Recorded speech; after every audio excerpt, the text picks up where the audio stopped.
Good morning, Ursuline Academy, and welcome to another edition of UA Today. I'm Lily Summers, here with Campbell Kennedy. We're here to bring you today's news. We have lots of interesting things to share with you today. Stay tuned to hear about the Dakota Access Pipeline, the Immaculate Conception, and domestic violence. As you all may know, today is the feast day of the Immaculate Conception. But do you really know what the Immaculate Conception is? Well, if you said that it was when Jesus was created in Mary's womb, you're wrong. The Immaculate Conception is actually when Mary was conceived without original sin in her mother's womb.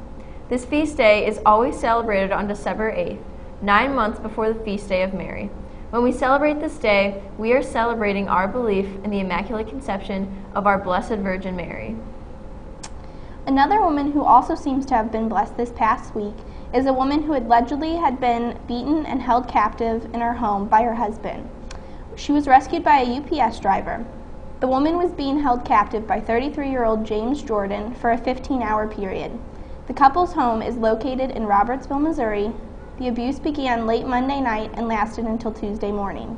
When a UPS driver came to deliver a package, this was the first contact that the woman had with someone from the outside world since she had been taken hostage. Using the phone and leaving the house was forbidden, and whenever she would attempt to help, he would hold the gun to her head and threaten her. When she tried to make a break for it, he dragged her back in the house by her hair.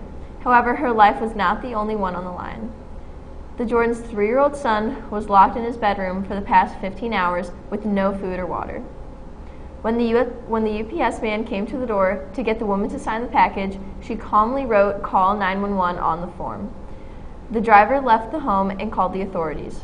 Jordan was arrested and charged with domestic assault, sodomy, felonious restraint, unlawful use of a weapon, and endangering the welfare of a child. His bond is set at $100,000 cash only. Speaking of domestic abuse, here are some facts about it. Sometimes domestic violence can lead to physical injury, psychological trauma, and sometimes even death. Sometimes people do not want to admit that they are in an abusive relationship. This can be because they may not be seeing the signs.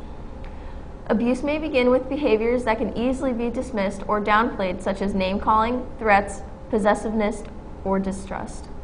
Some abusive actions are telling the victim that they can never do anything right, showing jealousy of the victim's family and friends and time spent away, keeping or discouraging the victim from seeing friends or family members, embarrassing or shaming the victim with put-downs, monitoring their victim's every move, pressuring the victim to have sex when they do not want to, or do sexual things when they are not comfortable.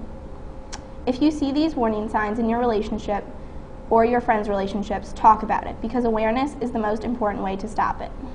Now on to a national holiday that so many people seem to love. Every year on December 8th, brownie lovers all around the world celebrate National Brownie Day. Brownies were created in the 19th century in the United States. There are to be 3 myths about how the brownie was started. First, a wife did not have enough baking powder and improvised with this delicious treat. A chef on accident added melted chocolate to biscuit dough, and a cook forgot to add flour to the batter. If you love these delectable treats, after school, go grab a brownie from your local bakery and pour yourself a tall glass of milk. Sit back and enjoy the chocolate masterpiece.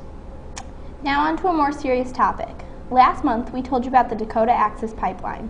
Since then, some more news has developed. The pipeline has been rerouted. The best way to complete the work responsibly and expeditiously is to explore alternate routes for the pipeline crossing. That's a quote from the Assistant Secretary for the Civil Works. This is a huge relief to the Native Americans who are protesting the pipeline. Here is a quote from one of the people standing up for Standing Rock. "I'm really happy that I'm here to witness it and celebrate it with a lot of my elders and the youth. But I think that we also need to keep in mind that we need to be ready to keep going." Obama was one of the key people in the rerouting decision. This raises some questions like what President-elect Donald Trump will do about the pipeline while he is in office.